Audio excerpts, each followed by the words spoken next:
Overman foundation আয়োজিত শ্রী অরবিন্দের পূর্ণ যোগের উপরে লেখা the practice of the integral yoga যুগল কিশোর মুখোপাধ্যায়ের এই বইটির পাঠ এবং আলোচনার এই অনুষ্ঠানে যারা সমবেত হয়েছেন তাদের সকলকে আন্তরিক স্বাগত এবং শুভেচ্ছা জানাচ্ছি। আমরা পূর্ণযোগের সাধন পদ্ধতি বা the practice of the integral yoga এই বইটি পাঠ এবং আলোচনা করছি। আজকে যে অধ্যায়টি আমরা শুরু করব সেটি হচ্ছে how to call and pray. পূর্ণযোগের সাধন পদ্ধতি বলে খুব নির্দিষ্ট করে কতগুলি পথকে বর্ণনা করা হয়েছে এমন নয়। পূর্ণযোগের যে বিশেষ ধারা সেটি মা এবং শ্রী অরবিন্দের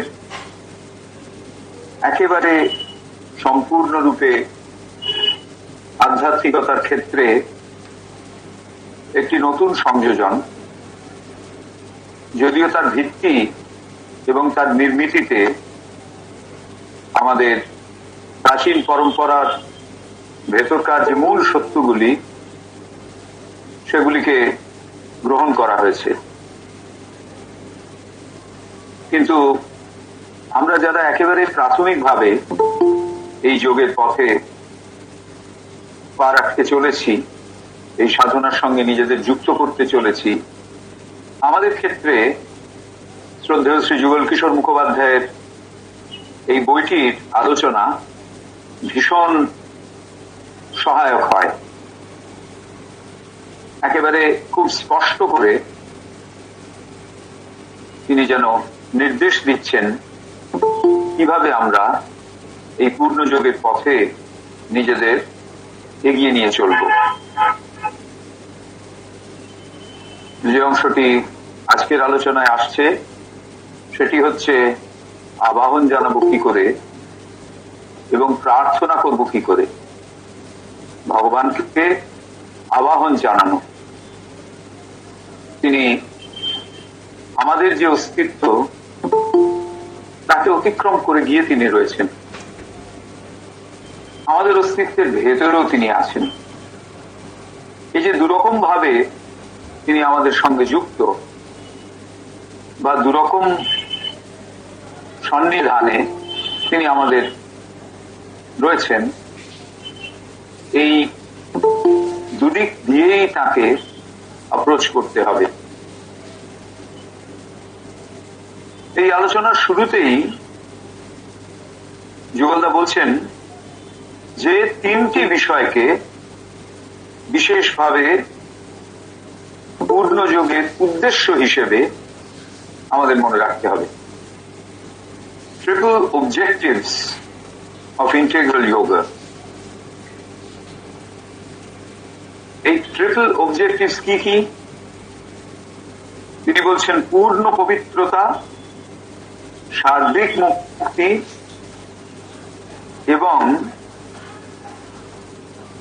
একেবারে নির্ভুল সংশুদ্ধি। Complete purification, total liberation and perfect perfection. প্রকৃত সংশুদ্ধি বা নির্ভুল সংশুদ্ধি, পবিত্রতা, মুক্তি এবং সংশুদ্ধি। পবিত্রতার ক্ষেত্রে বলছেন পূর্ণ পবিত্রতা, অর্থাৎ সমগ্র সত্তার কোথাও যেন এতটুকু কোনো এমন বিষয় না থাকে যাতে আমাদের ভেতরকার শুদ্ধতা প্রশ্নের সামনে পড়ে। দ্বিতীয় বলছেন সার্বিক মুক্তি, টোটাল লিবারেশন। চেতনাগত যে বাধাগুলো, বিশেষত সীমাবদ্ধতার জন্য যে চেতনাগত বাধা, সেগুলি থেকে সম্পূর্ণরূপে মুক্তি। এই দুটি যদি উপযুক্তভাবে সম্পাদিত হয় তাহলে এটি আমাদের নিয়ে যাবে পারফেকশন, নির্ভুল এবং প্রকৃত সংশুদ্ধিতে। তো এই যে তিনটি উদ্দেশ্য, the triple objectives of integral yoga, এরা কি করে? They imply integral transformation of whole being and nature. Being and nature, আমাদের অস্তিত্ব এবং আমাদের প্রকৃতি, তার পূর্ণ রূপান্তর সাধন করে, ইন্টিগ্রাল ট্রান্সফরমেশন। আমাদের অস্তিত্ব এবং প্রকৃতির, সমগ্র অস্তিত্ব এবং সমগ্র প্রকৃতির ভেতরে একটা কমপ্লিট ট্রান্সফরমেশন, রূপান্তর নিয়ে আসে। তো তাহলে ওই পূর্ণ পবিত্রতা, সার্বিক মুক্তি এবং প্রকৃত সংশুদ্ধি, ওটা হচ্ছে পথ। যে পথ বা যে উদ্দেশ্যে এগোলে, যে উদ্দেশ্যে যেই আমরা এগোতে গেলাম, তখনই আমাদের ভেতরে খুব স্পষ্টভাবে সূচিত হবে পূর্ণ রূপান্তর। কিসের? আমাদের অস্তিত্ব এবং আমাদের প্রকৃতি। এই তিন বিষয় অস্তিত্ব এবং প্রকৃতির পূর্ণ রূপান্তরকেই সূচিত করে। অস্তিত্ব এবং প্রকৃতির পূর্ণ রূপান্তর যখনই আমরা আমাদের লক্ষ্য হিসেবে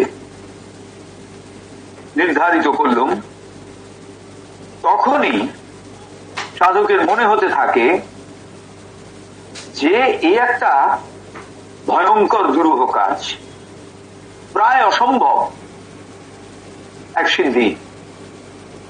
অর্থাৎ এই যে নিজেকে পরিপূর্ণ রূপে রূপান্তরিত করা, অস্তিত্ব এবং প্রকৃতি, এটি একটি ভীষণ দুরূহ কাজ, প্রায় অসম্ভব এক সিদ্ধি। কেন না? চেতনার ঊর্ধ্বায়নের ভেতর দিয়ে এখানে পৌঁছানো যায়, কিন্তু চেতনার যে ঊর্ধ্বায়নের ভেতর দিয়ে এখানে পৌঁছানো যায়, তা যেন একেবারে একটা খাড়া পাহাড়ের মতো। অর্থাৎ চেতনাকে আমরা ঊর্ধ্বায়িত করব, করে এইখানে গিয়ে পৌঁছবো।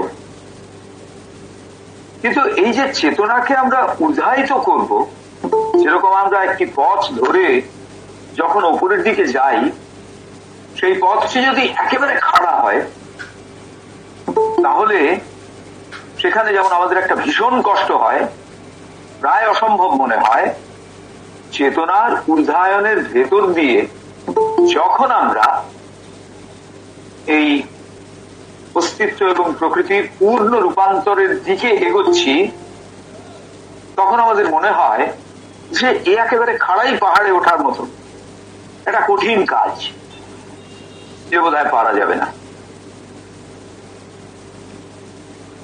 এবার শুধু যে এরকম অ্যাসেনশন আছে, ঊর্ধ্বায়ন আছে, তা তো নয়। একেবারে ঊর্ধ্বায়িত হয়ে চেতনার যে স্তরে গিয়ে পৌঁছানো গেল, পূর্ণযোগের নিয়ম হচ্ছে সেখান থেকে আবার ডিসেন্ট, আবার নিচে নেমে আসা। এবং এই যে ডিসেন্ট, অ্যাসেন্টের সময় যেমন একেবারে খাড়াই পাহাড়ের মতন রাস্তা, যখন নিম্নাবতরণ হচ্ছে চেতনা, তখন কি প্রয়োজন হয় না, যাতে একটা ভারসাম্য রক্ষিত হয়। চমৎকার একটা অ্যানালজি, তুলনা দিয়েছেন যুগলদা। তিনি বলছেন এই যে অ্যাসেন্ট এবং ডিসেন্ট, ঊর্ধ্বায়ন এবং নিম্নাবতরণ, এই দুটি ক্ষেত্রে সমস্যা দুরকম। ঊর্ধ্বায়নের ক্ষেত্রে সমস্যা হলো যে ভীষণ খাড়াই সেই রাস্তা, সুতরাং সেখানে ঊর্ধ্বায়িত হওয়াটা সেখান থেকে ক্রমশ উপরের দিকে উঠে চলাটা প্রায় অসম্ভব। আর নামবার সময় মুশকিল হচ্ছে, ঠিক যেরকম পাহাড়ি পথে দেখা যায় যে নামবার সময় কি হয় না, নামবার সময় আমাদের শরীরের ভারসাম্য থাকে না, ব্যালেন্স থাকে না। এখানেও ঠিক তাই, চেতনার সেই উচ্চতর স্থান থেকে আবার নিচে নামতে হয়, এবং এই নিম্নাবতরণের সময়ে ভারসাম্যগত অসুবিধায় পড়ে মানুষ। তো তাহলে এই দুটি হলো দুটি কঠিন জায়গা। এভাবে পূর্ণযোগের পথ চলা বিশেষ রকমের কঠিন। এখন আমরা দেখেছি যে আমাদের কাছে দুটি অত্যন্ত জোরালো বিষয় রয়েছে, যা আমাদের এই অগ্রগামিতাকে কিছুটা হলেও সহজ করতে পারে, বা যেগুলি ছাড়াই অগ্রগামিতার পথে একেবারে প্রাথমিক অগ্রগামিতাও সম্ভব নয়, এই পথে প্রাথমিক অগ্রগামিতাও সম্ভব নয়। এ দুটি কি না, আমার নিজের ইচ্ছা শক্তি আর আমার নিজের অভিপ্সা, উইল অ্যান্ড অ্যাসপিরেশন। তার উপরে নির্ভরশীল হয়ে যদি আমরা অন্য কোন সহায়তা ছাড়া যদি আমরা আত্মরূপান্তরের প্রয়াস করি, যত আমাদের আত্মপ্রেরণা জোরালো হোক না কেন, দেখা যাবে সেইভাবে আত্মরূপান্তর অসম্ভব। যতই আমার ভেতরে প্রেরণা থাক না কেন, আমার ইচ্ছা শক্তি এবং অভিপ্সা যতই জোরালো হোক না কেন, এই রূপান্তর ঘটিয়ে তোলা, আত্মরূপান্তর ঘটিয়ে তোলা অসম্ভব, কিছুতেই করা যায় না। এখানে যুগলদা একটা খুব দামি কথা বললেন, পূর্ণযোগের সাধককে এমনকি এক মুহূর্ত একথা ভুললে চলবে না যে ব্যক্তিগত প্রয়াস অপেক্ষা দিব্য মাতৃশক্তি অনেক বেশি কার্যকরী। দেখুন, এই যে দিব্য মাতৃশক্তি এবং ব্যক্তিগত প্রয়াস, এটি নিয়ে আমাদের দীর্ঘকালের এক বোঝা না বোঝার কুয়াশা। আমরা অনেকে বলি ইচ্ছা শক্তি যদি জোরালো হয়, আমার ভেতরকার আস্পৃহা যদি জোরালো হয়, তাহলে কোনো সমস্ত রকম বাধাই কেটে যাবে। কিন্তু শুধুমাত্র এইটুকুর উপরে নির্ভর করেই কি অগ্রগামিতা হয়, অগ্রগামিতা সম্ভব? যুগলদা এখানে বললেন যে পূর্ণযোগের সাধককে এমনকি এক মুহূর্ত একথা ভুললে চলবে না যে ব্যক্তিগত প্রয়াসের থেকে দিব্য মাতৃশক্তি অনেক বেশি কার্যকরী। অর্থাৎ শুধুমাত্র ব্যক্তিগত প্রয়াসে কোনো অবস্থাতেই আমরা এই রূপান্তরের জায়গায় যেতে পারবো না। এখানে মাতৃশক্তির ক্রিয়াশীলতাকে আবাহন করতেই হবে, তা না হলে কোন রকম রূপান্তর ঘটবে না। সুতরাং কিভাবে মাতৃশক্তিকে আবাহন করব তারও পদ্ধতি বলে দিচ্ছেন যুগলদা। বলছেন সাধককে যা করতে হবে তা হল আধারে স্থিরতা রেখে স্থিরতা লাভ করা বা প্রতিষ্ঠা করা, এটা এক নম্বর কাজ। আধারে সেটেলড কাম মানে একেবারে স্থিরতা, সেইটি লাভ করতে হবে। আধারে মানে আমাদের অন্তরে, সেইটিকে লাভ করতে হবে, লাভ করে তাকে প্রতিষ্ঠা করতে হবে। স্থিরতা, সেটেলড কাম। পরের অংশটি বলে আমরা সেটেলড কামের আলোচনায় যাব। দ্বিতীয় বলছেন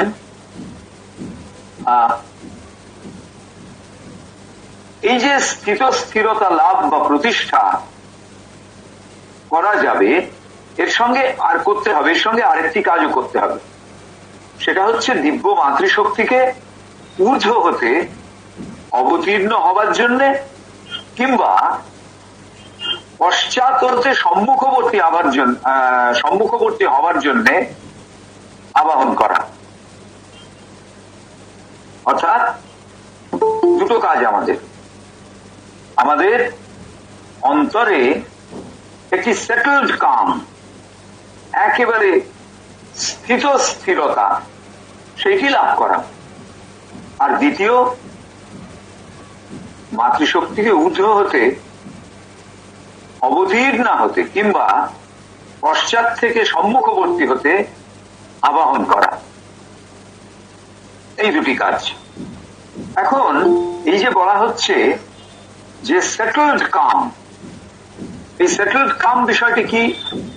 শ্রী অরবিন্দেরই একটি লেখা থেকে আমরা যদি দেখি তাহলে এটাতে সুবিধা হবে। বলছেন এই যে সেটেলড কাম বলতে কি তিনি বলছেন যে a calm mind does not mean that there will be no thoughts or mental movements at all, but that these will be on the surface of you. These will be on the surface. And you feel your true being within,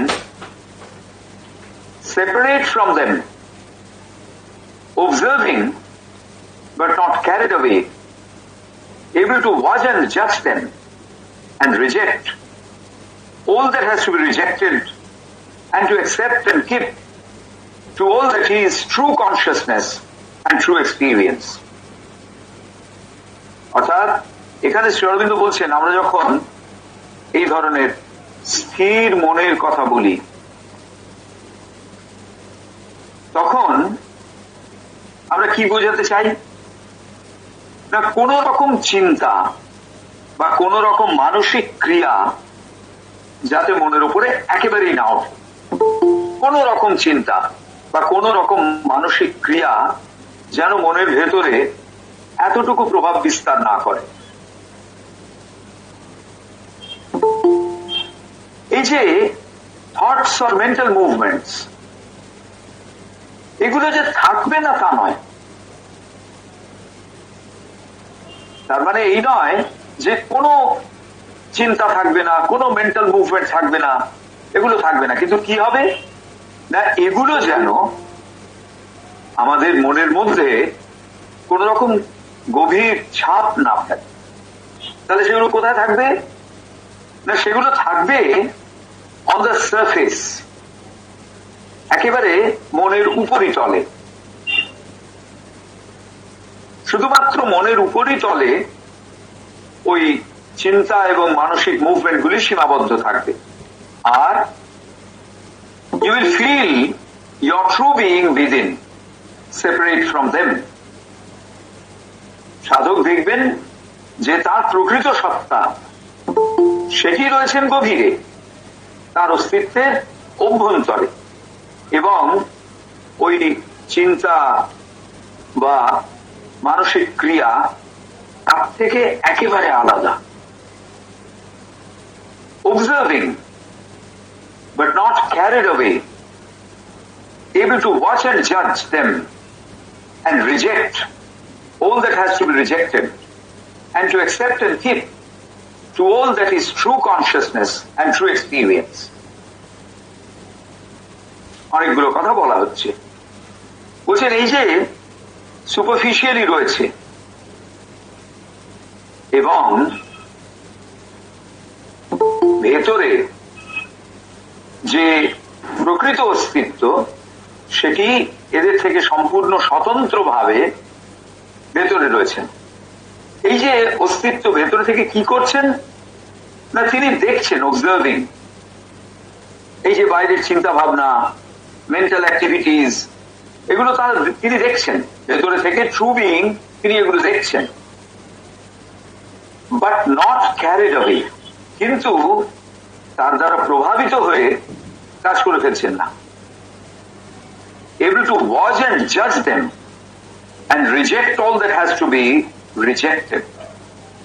প্রত্যেকটা বিষয়, প্রত্যেকটি চিন্তা, প্রত্যেকটি মানসিক ক্রিয়া, সেগুলোকে দেখছেন গভীরভাবে, দেখে বিচার করছেন, বিচার করে reject all that has to be rejected, যা কিছু বর্জনীয় তা সব বর্জন করে দিচ্ছেন, and to accept and keep to all that is true consciousness and true experience, যা সত্যিকারের চেতনা এবং সত্যিকারের অভিজ্ঞতা, সেইটিকে গ্রহণ করছেন।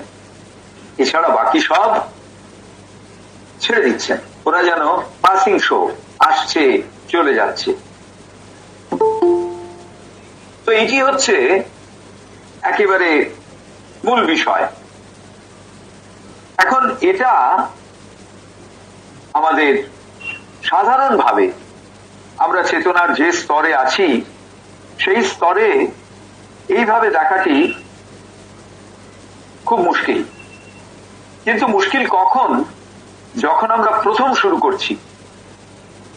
যদি আমরা এই বিষয়টির সঙ্গে নিজেদের যুক্ত রাখি, নিরন্তর নিজেদের যুক্ত রাখি এই বিষয়টির সঙ্গে, তাহলে দেখব সত্যি সত্যি চিন্তা এবং মানসিক ক্রিয়া মনের উপরিতলেই থাকবে।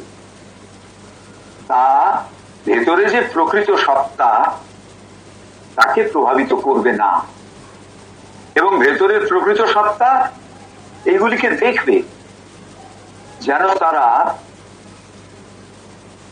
শ্রী অরবিন্দের এক্সপ্রেশন কোট করলে বলা যেতে পারে যে যেন তারা আকাশের উপর দিয়ে উড়ে যাওয়া পাখির মতো। আমরা যখন আকাশের উপর আকাশের দিকে তাকিয়ে থাকি, সেই আকাশের যে বিস্তৃত নীলিমা, যখন কোনো পাখি আমাদের দৃষ্টির ভেতর থেকে দৃষ্টির সীমার মধ্যে এসে পড়ে, আকাশ এবং আমাদের মাঝখান দিয়ে তারা যখন পাখা মেলে উড়ে যাচ্ছে, তখন তারা তো আমার দেখাকে একটু একটু অবলিটারেট করছে, একটু একটু আটকাচ্ছে, কিন্তু আমাদের সেগুলো প্রভাবিত করে না। আমাদের আকাশের ওই সামগ্রিক নীলিমা উপভোগ করতে কোনো অসুবিধা হয় না। আমরা দেখছি যে ওপর দিয়ে পাখি উড়ে যাচ্ছে, কিন্তু তাতে আকাশের যে বিরাট নীল বিস্তৃতি, সেটা কোনোভাবেই আমাদের ভেতরে অ্যাফেক্টেড হচ্ছে না। ঠিক সেই রকম এখানেও আমরা যেন যখন মনের গভীরে আমাদের সত্যিকারের সত্তার থেকে দেখছি, তার দৃষ্টিতে আমরা যখন বাইরেটা দেখছি, তখন আমরা দেখছি হ্যাঁ, উপরিতলে নানান রকমের চিন্তা ভাবনা, প্ল্যানস, প্রোগ্রামস, ইমপ্লিমেন্টেশন এসব চলছে, কিন্তু আমি নিচে থেকে একেবারে সাক্ষীর মতন সেইটি দেখছি। এটা একদম প্রথমেই হবে না, কিন্তু ধীরে ধীরে ধীরে ধীরে অভ্যাস করতে করতে করতে এটি চলে আসে। তো যাই হোক, আমরা যেখানটা পড়ছিলাম যে সুতরাং সাধককে যা করতে হবে তা হলো আধারে সেটেলড কাম লাভ করা বা স্থিরতা লাভ করা, এবং মাতৃশক্তিকে ঊর্ধ্ব হতে অবতীর্ণা হতে কিংবা পশ্চাৎ থেকে সম্মুখবর্তী হতে আবাহন করা। মাতৃশক্তি সাধকের এই দুটি জায়গায় সাধারণত রয়েছেন। কোথায় না মস্তিষ্কের বা মাথার ঠিক উপরে, অর্থাৎ মন চেতনাকে অতিক্রম করে গিয়ে চেতনার যে অংশ, প্রথম যে স্তর, সেই স্তরে আমাদের সবচেয়ে কাছাকাছি মাতৃশক্তি রয়েছেন, আর আরো কাছে আমাদের ভেতরেই। কিন্তু তিনি এমন ভাবে এত গভীরে রয়েছেন, এত আড়ালে রয়েছেন যে তিনি অবহিত থাকুন বা না থাকুন, সাধকের একমাত্র কাজ হবে নিজেকে মায়ের শক্তির দিকে উন্মুক্ত রাখা এবং নিজের সমগ্র অস্তিত্বকে মাতৃশক্তির পক্ষে রাখা। পক্ষে রাখা মানে এখানে যেন একটা লড়াই চলছে। কিসের সঙ্গে কিসের? একদিকে আছেন মাতৃশক্তি, আর একদিকে রয়েছে নিম্ন প্রাণ সত্তার শক্তি রাজি। এদের ভেতরে একটা সংগ্রাম চলছে। এই সংগ্রামে সব সময় আমরা সেই দিব্য মাতৃশক্তিকে নিয়ে নিম্ন প্রকৃতির সঙ্গে এই সংগ্রামে আমরা যুক্ত হব। এই সংগ্রামে আমরা যুক্ত হব মাতৃশক্তিকে নিয়ে। কেন না, সেই মাতৃশক্তির সঙ্গে এই যুদ্ধের ফলে আমরা আমাদের অবজেক্টিভ রূপান্তরের দিকে এগোতে পারব। তো এই হলো গিয়ে মোটামুটি ভাবে আমরা যদি প্রাথমিক কথা বলতে চাই, how to call and pray, তাহলে এটি হচ্ছে প্রাথমিক সত্য। একদিকে পূর্ণযোগের প্রয়োজনীয় শর্তাদি, যেরকম ভাবে আমরা ধীরে ধীরে এগোতে পারি তার দিকে, আরেকদিকে একটা চ্যালেঞ্জ। সেই চ্যালেঞ্জ কোথা থেকে?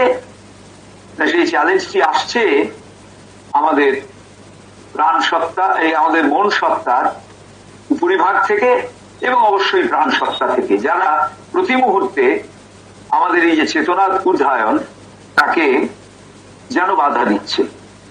কিন্তু যদি আমরা আমাদের ব্যক্তিগত প্রয়াসকে মায়ের শক্তির দিকে রাখি এবং আমাদের সমগ্র অস্তিত্বকে সর্বদা মায়ের শক্তির সঙ্গে যুক্ত এরকম একটা বিশ্বাসের উপরে স্থিত করি। কার সঙ্গে? মায়ের শক্তির সঙ্গে যুক্ত। কেন? তা আমাদের নিম্ন প্রকৃতির যেসব অসুবিধেগুলো সেগুলোর রূপান্তর ঘটাবে সেই জন্যে। তো তাহলে এইটি হলো দ্বিতীয় বক্তব্য। তৃতীয় বলছেন যে যারা এই পূর্ণযোগের সাধনার একেবারে প্রাথমিক স্তরে আছেন এবং এই যারা প্রাথমিক স্তরে আছেন তারা কি করছেন না, তারা এরকম একটা রেজলিউশন, একটা জোরালো বিশ্বাস নিজেদের মধ্যে প্রতিষ্ঠিত করার চেষ্টা করছেন। কি বিশ্বাস? যে দিলীপ কুমার রায়, কবি ঋষিকান্তের ভাষায় বলতে হয়, আমরা তোমার ধুলার শিশু যত। অর্থাৎ আমরা মায়ের সন্তান। এইটি হচ্ছে একেবারে প্রাথমিকভাবে সাধককে এই কেন্দ্রীয় একটা প্রতিজ্ঞা নিয়ে শুরু করতে হবে। আমরা মায়ের সন্তান। কিরকম সন্তান? বলেছেন in the completest sense of the term. Completest sense of the term অর্থাৎ সন্তান তার কমপ্লিটেস্ট টার্ম, একেবারে যতদূর পর্যন্ত সে সিগনিফাই করে সবটা। দেখুন, সন্তান শব্দটি এসেছে তন ধাতু থেকে নিষ্পন্ন হয়। তন ধাতু কথাটির মানে হলো ছড়িয়ে পড়া। তো সন্তান কি করেন? মানে সন্তানের ভেতর দিয়ে কি কোন কাজটি সম্পাদিত হয়? না, ছড়িয়ে পড়া, ব্যাপ্তি। সন্তানের ভেতর দিয়ে চেতনার ব্যাপ্তি ঘটে। তো আমরা মায়ের সন্তান, তার মানে এই পৃথিবীতে মাতৃ চেতনাকে পরিব্যাপ্ত করব। সেই জন্যে প্রথম হচ্ছে আমাদের মধ্যে এমতো বিশ্বাসকে দৃঢ় করা যে আমরা হচ্ছি মায়ের সন্তান এবং in the completest sense of the term। কিন্তু যিনি এখনো তার ভেতরে মায়ের সঙ্গে কোন সচেতন এবং প্রত্যক্ষ যোগাযোগ সংস্থাপিত করতে পারেননি, অথবা যিনি এখনো এই কাজটি করে উঠতে পারেননি, কি কাজ না, effecting a conversion of all the elements of his being, অস্তিত্বের প্রতিটি উপাদানকে বদলে ফেলা, রূপান্তরিত করে ফেলা, এই কাজটা যিনি করতে পারেননি। তাহলে দুটো, এক নম্বর হচ্ছে যে মায়ের সঙ্গে প্রত্যক্ষ যোগাযোগ সেটি স্থাপন করা যায়নি, আর ডিরেক্ট অ্যান্ড কনসিয়াস কন্ট্যাক্ট, সচেতন এবং প্রত্যক্ষ যোগাযোগ, এবং আমাদের অস্তিত্বের উপাদানগুলির কমপ্লিট কনভার্সন, পূর্ণ রূপান্তরের দিকে, পূর্ণ রূপান্তরকে ঘটিয়ে তোলবার কাজ, এই দুটি বিশেষ কাজকে আমাদের জোর দিতে হবে একেবারে প্রথমে। Noah has succeeded in effecting a conversion of all the elements of his being. আচ্ছা, এবার কি হচ্ছে? And as a result, at every step of his inner journey on the road of spiritual ascension, encounter in his consciousness and in the actions of his instrumental nature a host of pulls and orientations that are contrary to his cherished goal. যেহেতু মায়ের সঙ্গে কোনো একেবারে প্রত্যক্ষ যোগাযোগ সংস্থাপিত করা যায়নি, এবং যেহেতু যে উপাদানগুলি দিয়ে আমার অস্তিত্ব গঠিত তাদের রূপান্তর ঘটানো যায়নি, সেই জন্যে আমাদের এই যে যাত্রা, এই যাত্রা কোথায়, এই যাত্রা কোন দিকে যাচ্ছে? যাত্রা যাচ্ছে আমাদের ভেতর দিকে। This is an inner journey. তো প্রতিটি পদক্ষেপ, এই ভেতরের দিকে যে যাত্রা, তার প্রতিটি পদক্ষেপ, কোন পথে আমাদের এই পদক্ষেপ? যে পথ গভীরে গেছে সে পথটি কিরকম? Inner journey on the road of spiritual Ascension. এই যে ইনার জার্নি, এই যে আমরা ভেতরে প্রবেশ করার চেষ্টা করছি, এটি আসলে একটি অধ্যায়ন, যে অধ্যায়নের ফলে আমরা ওই ভগবানের সঙ্গে, ঊর্ধ্বের ভগবানের সঙ্গে মিলিত হব। এই যে অধ্যায়ন, সেইটির কথা এখানে বলছেন যে স্পিরিচুয়াল অ্যাসেনশন, এই অধ্যায়নের ক্ষেত্রে প্রতি মুহূর্তে চেতনার মধ্যে এবং আমার কাজের মধ্যে অনেক রকম টান আমরা পাবো, অনেক রকম টান। টান মানে হচ্ছে অগ্রগামিতাকে যেন পেছন থেকে টেনে ধরছে, অগ্রগামিতাকে প্রতিহত করছে, পেছন থেকে টেনে ধরে, এই যে পুল। কি আরেকদিকে হচ্ছে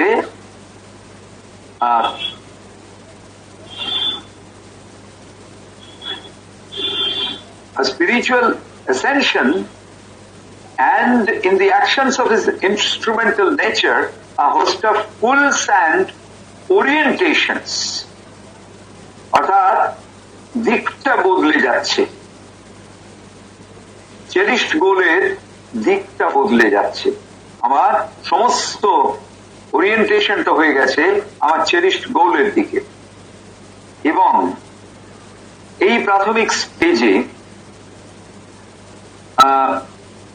আমার আত্মপ্রস্তুতি সেটা যেমন সম্পূর্ণ হয়ে ওঠেনি। খুব দ্রুত এমন দাবি করা যায় না যে আচ্ছা আমার আত্মপ্রস্তুতি হয়ে ওঠেনি, তা সত্ত্বেও আমি স্পিরিচুয়াল জার্নি শুরু করেছি, ইনার জার্নি শুরু করেছি, তাহলে সবকিছুই দিব্য শক্তির উপরে আমি দিয়ে দিলাম, তিনি সব আমাকে দিয়ে করিয়ে নেবেন। বলছেন, cannot too hastily claim to leave everything overtly and exclusively to the charge of the divine Shakti, there must perforce be a stress on personal effort.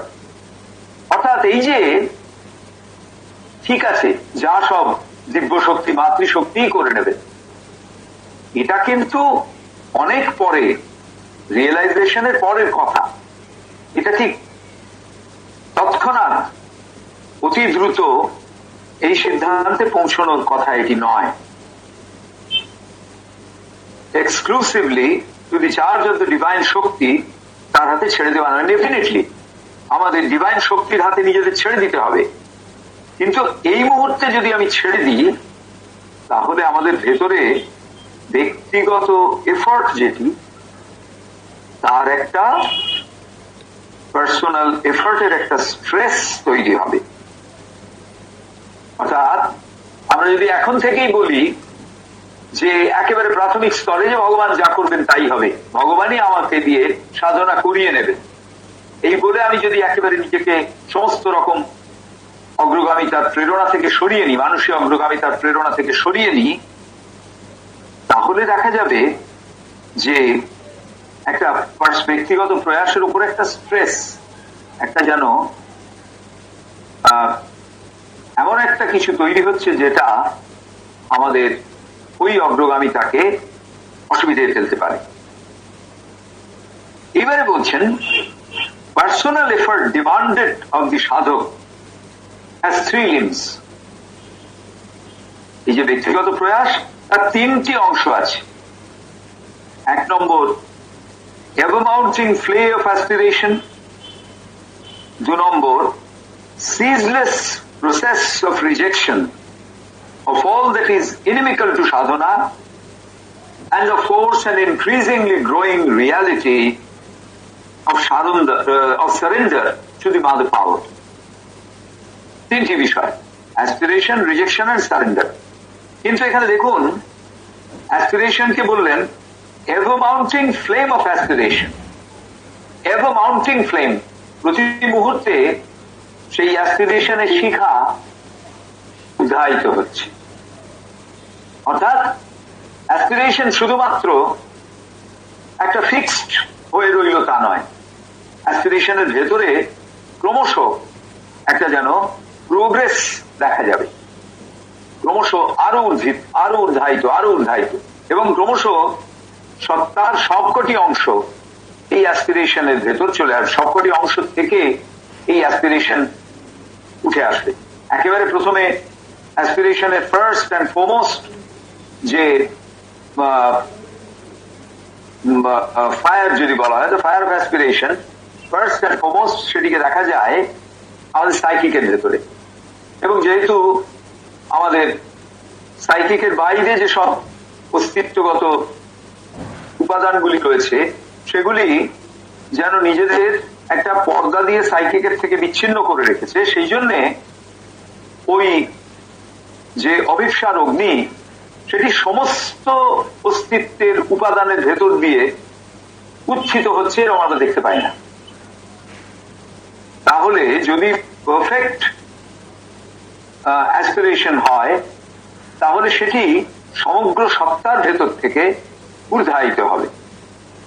সেই জন্য এখানে যুগলদা লিখছেন ever mounting flame of aspiration, ক্রমশ ঊর্ধ্বায়িত হচ্ছে। 2 নম্বর, ceaseless process of rejection of all that is inimical to sadhana, যা কিছু সাধনার পক্ষে বাধা সে সব সরিয়ে দেওয়া, রিজেকশন সে সব সরিয়ে দেওয়া।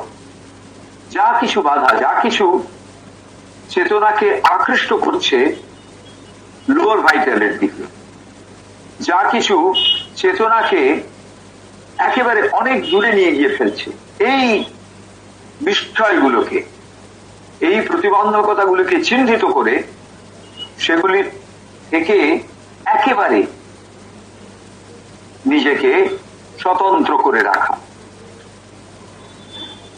সিজলেস প্রসেস, এই যে রিজেকশন, এটি একেবারে অনবচ্ছিন্ন পদ্ধতি, প্রতি মুহূর্তে দেখতে হবে। একবার এরকম নয় যে না আমি সব রিজেক্ট করে দিয়েছি আর কিছু নেই, তা নয়। প্রতি মুহূর্তে নতুন নতুন সমস্যা এসে উপস্থিত হয়।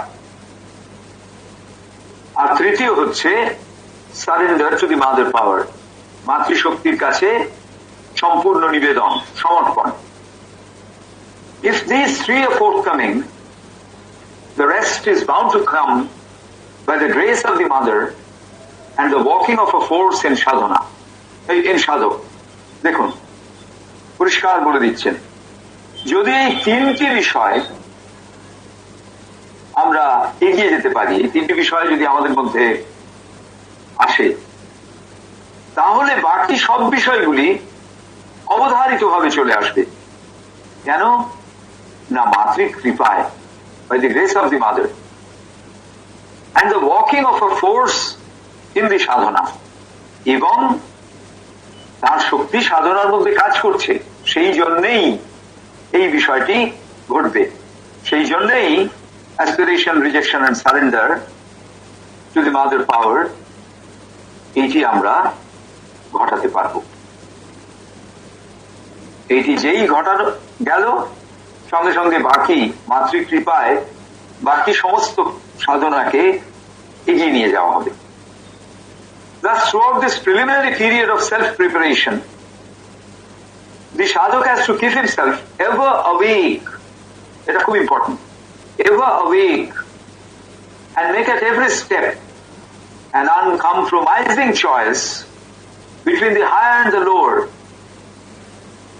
between that impels him and all that detracts him from his path, or in the least impedes his forward journey. বলছেন, প্রতিটি পদক্ষেপে আমাদের একটা একেবারে সমঝোতাহীন সিদ্ধান্তে পৌঁছতে হবে। কিসের কিরকম সিদ্ধান্ত? হচ্ছে between higher and the lower, উচ্চতর চেতনা, নিম্নতর চেতনা, দুভাবেই আসছে আমাদের কাছে। আমরা উচ্চতর চেতনাকে প্রেফার করব টু লোয়ার, আর that all that impels him to his goal and all that detracts him from his path, or in the least impedes forward journey, হয় সরিয়ে নিয়ে আসছে তার সাধনার পথ থেকে, অথবা নানান রকম প্রতিবন্ধকতা সৃষ্টি করছে।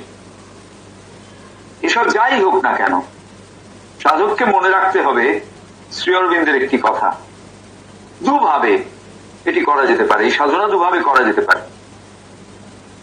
One, to overcome the difficulty in its own field. To overcome the difficulty in its own field. এক নম্বর। দু নম্বর, to develop an inner realization until it grows so strong that the roots have no longer any soil to hold by and come out easily by spontaneous psychic change. দুটো। এক নম্বর, overcome the difficulty in its own field, নিজের ক্ষেত্রের যে সমস্যা সেগুলিকে অতিক্রম করে আসা, এক নম্বর। আর দ্বিতীয়টা কি না, অন্তরে একটা রিয়েলাইজেশন, একটা উপলব্ধি তৈরি করা, যতক্ষণ পর্যন্ত না সেটি এত জোরালো হয়ে ওঠে যে তার মূল have no longer any soil to hold by and come out easily by spontaneous psychic changes. অর্থাৎ যে ইনার রিয়েলাইজেশন ডেভেলপ করতে হবে, আর একটা জোরালো স্থিতিকে রাখতে হবে, যাতে যে কোনো মাটিতেই তা, ঠিক গাছের মতো, যে কোনো মাটিতেই তা soil to hold by and come out easily by spontaneous psychic change. যখনই একটা সাইকিক চেঞ্জ আসবে, অর্থাৎ আমার চৈত্যের প্রভাবে যখনই চৈত্যায়িত হবে, তখনই যেন সেইটি সেই রূপান্তরকে গ্রহণ করতে পারে। তাহলে এই দুটি বিষয় বিশেষ করে আমাদের মনে রাখতে হবে। দুটি বিষয় সাধনার ক্ষেত্রে। এক নম্বর, সমস্ত অসুবিধাগুলোকে ওভারকাম করে যাওয়া, আর 2 নম্বর হচ্ছে এমন এক আন্তর উপলব্ধি তৈরি করা, এমন এক আন্তর উপলব্ধি তৈরি করতে থাকা যতক্ষণ পর্যন্ত না সেটি এত জোরালো হয়ে ওঠে যাতে সে ওই একটা স্পন্টেনিয়াস সাইকিক চেঞ্জের, একটা স্বতঃস্ফূর্ত চৈত্য রূপান্তরের দিকে এগিয়ে যায়। আমাদের সাধনাতে অ্যাসপিরেশনের আসার কথা রিজেকশনের ঠিক আগে, अस्पृहार आसार कथा परिवर्जনের ঠিক আগে। কেন বলছেন? সাধক should have his look turned forward to the future. What is aspiration? That turning the look forward to the future, to the coming light, and not to any immediate darkness. Aspiration কে চমৎকার ব্যাখ্যা করলেন শ্রী অরবিন্দ। বলছেন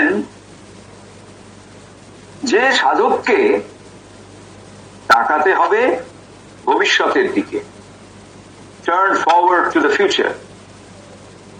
ভবিষ্যতে কি আছে? To the coming light, আলো আছে, ভবিষ্যতে আলোর দিকে তাকাতে, এবং কোন অন্ধকারের দিকে নয়। এই যে ভবিষ্যৎমুখী দৃষ্টি, এবং এখানেও খুব পরিষ্কার চয়েস রয়েছে যে ভবিষ্যতের দিকে তাকালে আলো অন্ধকার দুই দেখা যায়, আলো অন্ধকার ভবিষ্যতের দিকে তাকালে দুই দেখা যায়। কিন্তু পূর্ণযোগের সাধক হিসেবে আমাকে দেখতে হবে আলো, সোর্স অফ লাইট, আলো আমাকে দেখতে হবে। ওই সেই ইনার জার্নির কথা বলতে গিয়ে কবি বলছেন, কেউ নয়ন মুদে দেখে আলো, কেউ দেখে আঁধার, কেউ বলে ভাই এক হাঁটু জল। তো এই যে নানান রকম দেখা, তার ভেতরে আমাকে চুজ করতে হবে কোনটি, না আমাকে চুজ করতে হবে the light, coming light, and not to any immediate darkness. But in spite of the main stress being laid on the positive side of the sadhana, the sadhak cannot from the very outset altogether eliminate the necessity of dealing with the wrong turns and obscurities of his nature. আমরা জানি যে আমাদের সবসময় পজিটিভিটির দিকে তাকাতে হবে, কোন রকম নেগেটিভিটির দিকে আমরা যাব না, কখনোই নেগেটিভ কিছু আমরা ভাববো না, নেগেটিভিটির দিকে আমরা যাব না। এই রিজলভ নিয়ে আমরা সাধনা শুরু করেছি। বুঝছেন যে একেবারে প্রথমে কোন অবস্থাতেই এই যে আমাদের নানান ভুল ভ্রান্তি, অবস্কিউরিটি, প্রকৃতিকে আমরা যে ঠিক মতো চিনতে পারি না, তা অবস্কিউর আমাদের কাছে, এই অসুবিধাগুলোর সঙ্গে ডিল না করে এগোনো যায় না। যতক্ষণ পর্যন্ত না চেতনা একেবারে ভগবানের দিকে, সত্যের দিকে এবং মায়ের দিকে যতক্ষণ পর্যন্ত না সম্পূর্ণভাবে ফিরছে, যতক্ষণ পর্যন্ত আমাদের প্রকৃতি ডিভাইডেড থাকছে, বিভক্ত থাকছে। কেন? হয়তো আমাদের প্রকৃতির অনেকটাই রূপান্তরিত হয়েছে, কিন্তু তবুও বিভেদ কিছু জায়গায় রয়ে গেছে। যত অল্পই বিভেদ থাক না কেন, যতক্ষণ পর্যন্ত এই ব্যাপারগুলো থাকবে ততক্ষণ পর্যন্ত এই ভ্রান্তি, এই অস্পষ্টতা প্রকৃতির দিকে, এগুলো সমস্তই থাকবে।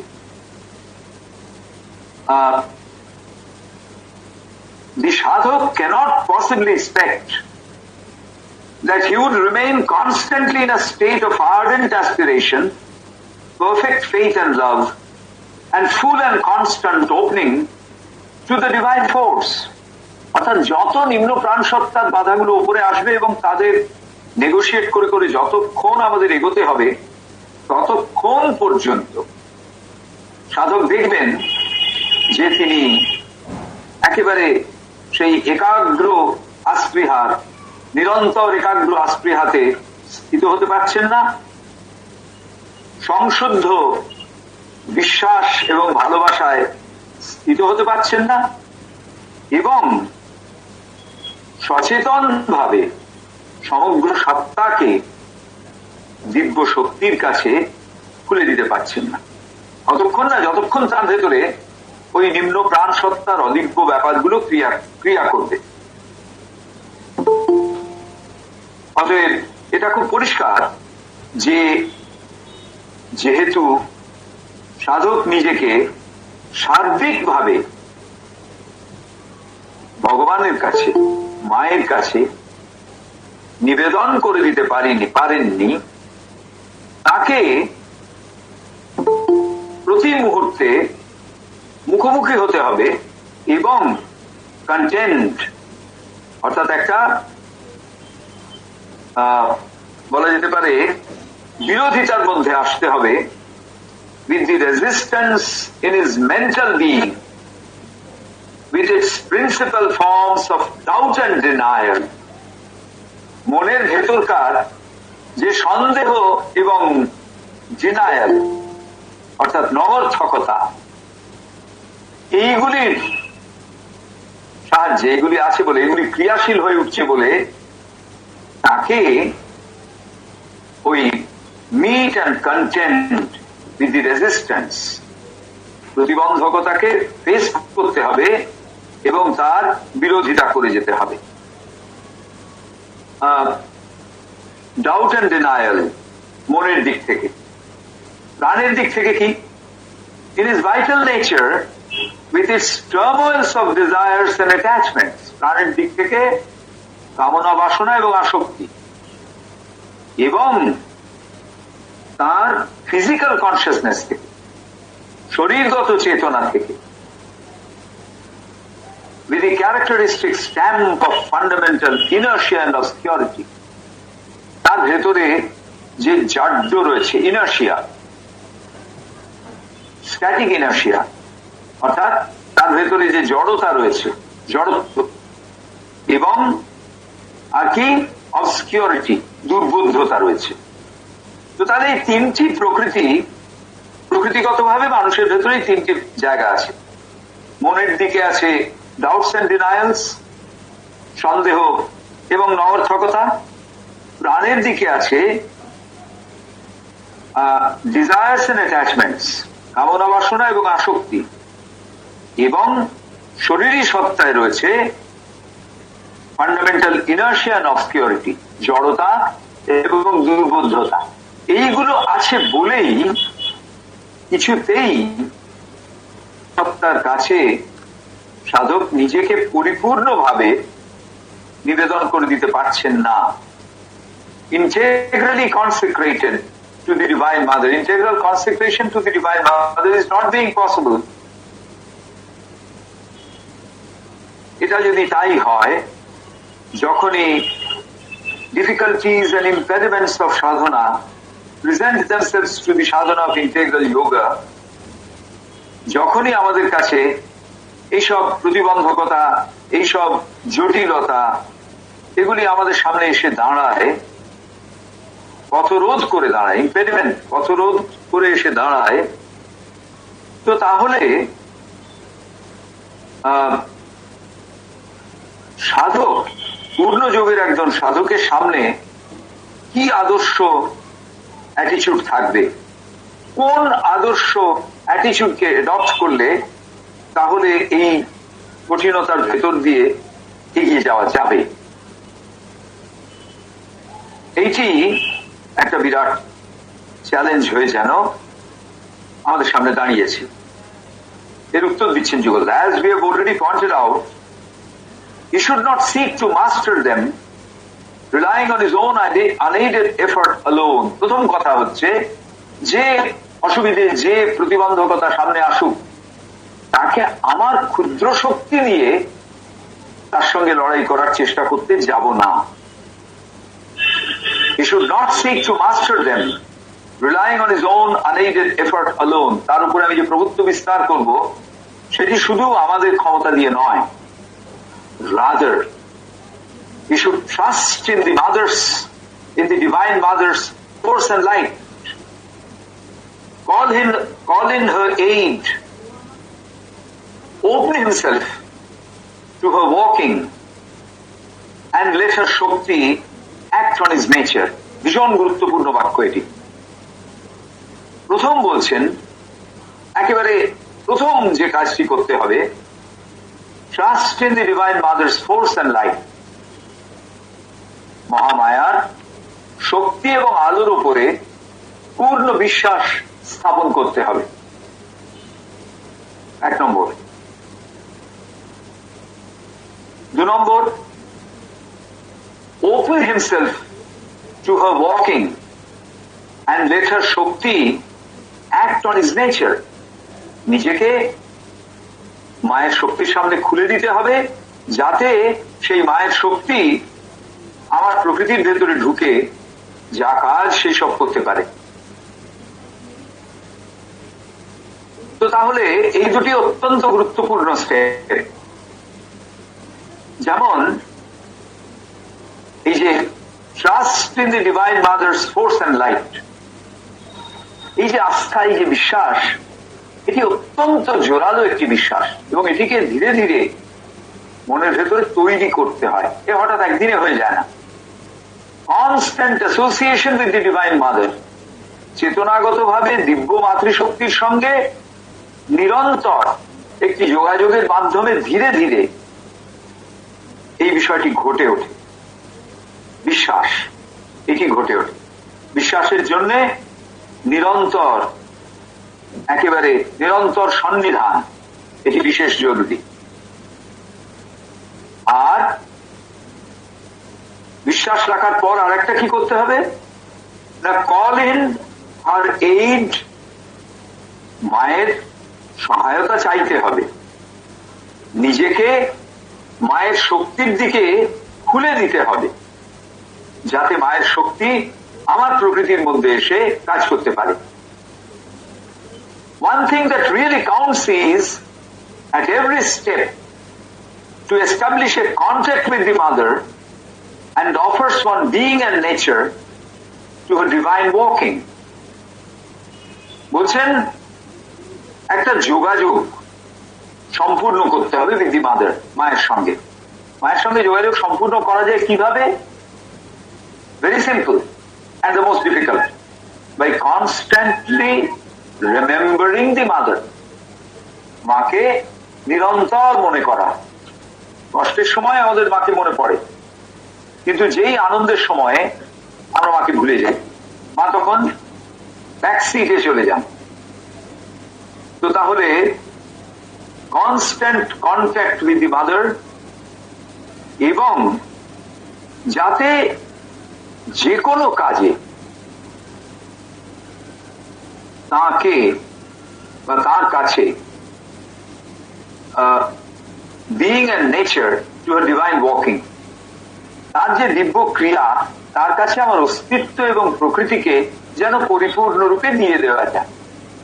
অস্তিত্ব এবং প্রকৃতি পরিপূর্ণভাবে তার কাজের ভেতরে দিয়ে দিল। আমি আর নিজের কোনো বুদ্ধি, নিজের কোনো প্রয়াস তার মধ্যে আনবার চেষ্টা করব না, সম্পূর্ণরূপে তাকে দিয়ে দিয়েছি। এই যে নিজেকে সম্পূর্ণরূপে দিয়ে দেওয়া ভগবানের প্রয়াসের ভেতরে, এবং তার আগে যিনি পূর্ণযোগের পথে প্রথম আসছেন, তার ভেতরকার দ্বিধা দ্বন্দ্ব, এগুলি সব আশ্চর্যভাবে প্রতিকায়িত হয়েছে কুরুক্ষেত্র যুদ্ধের অর্জুনের বিষাদের ভেতর দিয়ে। অর্জুন বিষাদ আসলে এই রকমই একটি কঠিন পরিস্থিতিতে, যখন অর্জুন পুরোপুরি ভাবে নিজেকে দিব্য শক্তির কাছে উন্মুক্ত করে দিতে পারেননি এবং একটা দ্বন্দ্বের ভেতরে ভুগছেন, এবং তারপরে সেই দ্বন্দ্ব থেকে উত্তরণ ঘটছে। যখন দ্বন্দ্ব থেকে উত্তরণ ঘটছে তখন কি হচ্ছে না, তখন তিনি